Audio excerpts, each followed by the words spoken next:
Now we move to look at the second reading, which is Hebrews 2:14 to 18.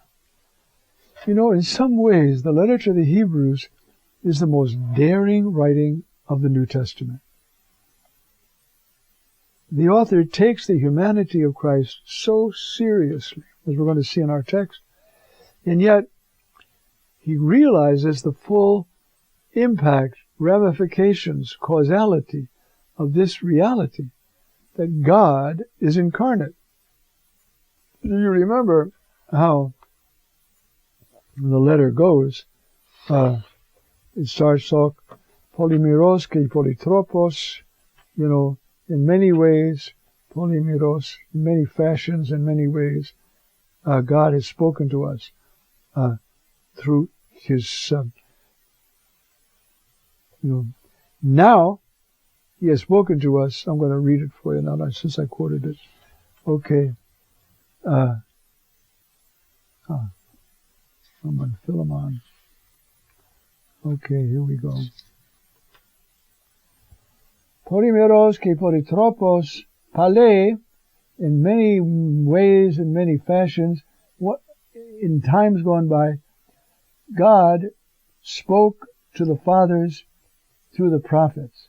In this, the last days, he spoke to us in his Son, whom he established as heir of all things, and through whom he made the universe. That's the one talking to us. Did you think about that? That's what the Gospels are quoting God. Isn't that beautiful? Okay.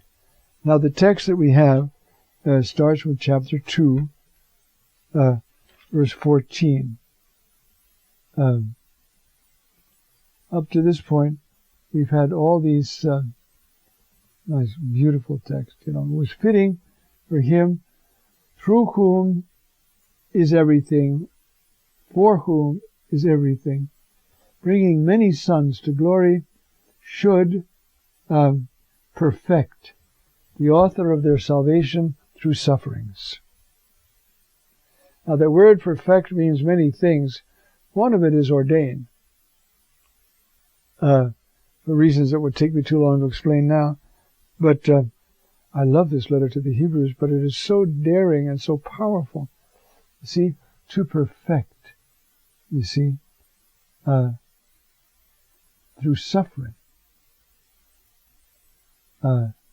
And for that reason, he, the one incarnate, you see, is not embarrassed to call them brothers, saying, I will announce your name to my brothers. You see?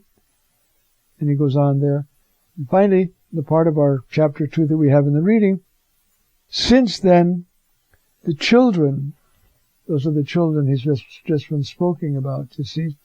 I will, behold, I and the children God has given me. Isaiah is saying that about his disciples. And he's a symbolic future, or symbolic anticipation of the future. The prophet with his children. And now it's the Savior with his children. And so he quotes this text from Isaiah. You see, behold me and the children God has given me. And that's the text that is quoted here, you see. Not in the part we have for the, we start with verse 14. You see, since then, the children share blood and flesh. He too, likewise, partook with them, so that through death he might render impotent him who held the power of death, that is the devil, and free those who through fear of death throughout their whole life were held in slavery. Oh, do you know how true that is? And we're afraid of every little hint of death. Some people can go nuts if somebody cuts them off in traffic. It's a little harbinger of death. A little bit of reduction, a little bit of being reduced, cut off in traffic, or fired from a job. And in order to avoid that mini-death, anticipation of death, Some people are willing to do anything, you see. And that's what he's saying here. Because it's through death that he might redeem his own death. He might render impotent him who held the power of death, that is, the devil, and free those who through fear of death throughout their whole life were held in slavery. If we are not free from the fear of death, we're slaves. Every little overlooking, every missed meal, every insult, are little signs of death, and we go ape because we're afraid of death. And yet death is a kiss from Christ. Am I going to be scared? Betcha. But you see, this letter is, I wish we were doing a course on Hebrews, but we're not. I got to get finished with this. You see, for as is clear, he does not take hold of angels, but he takes upon himself the seed of Abraham. God is going to enter into his creation. You'd think he would sort of incarnate himself in one super angel. No. You see, he takes upon himself the seed of Abraham, the child promised. You see? Thus he had to be like his brothers in every way, that he might be a merciful and trustworthy high priest in what concerns God for the expiating of the sins of the people. That's why he had to take this humanity, so that from the very depth of humanity would come this perfect act of love in a human being who is also a divine person, and in and through this humanity bring the whole world back to the Father. Just read what Aquinas has to say about the role of expiation at the Passion.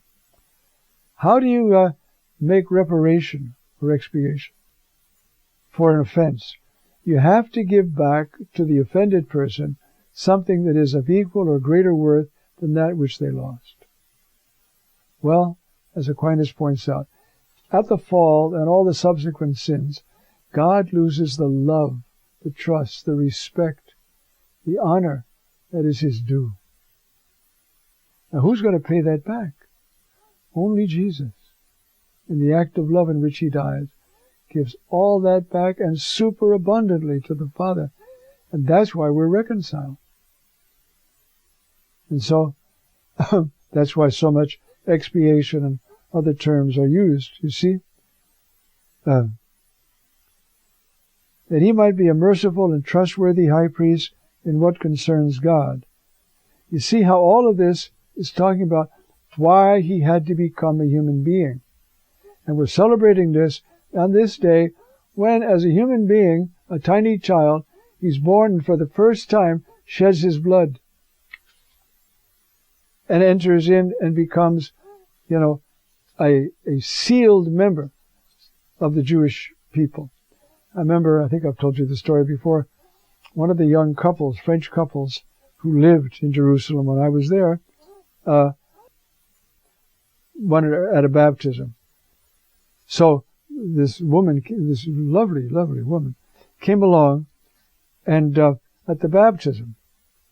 And she stood there very respectfully and watched this baptism. Afterwards she said to me, "That was very nice, but you only pour water. We cut it into their flesh. You're a Jew and there's no way you're going to hide it from now on if you're a male. We cut it right into their flesh. Why don't we?" Because we say this goes deeper. Does it? It does if we want it to. Otherwise, maybe we should try that. Anyway,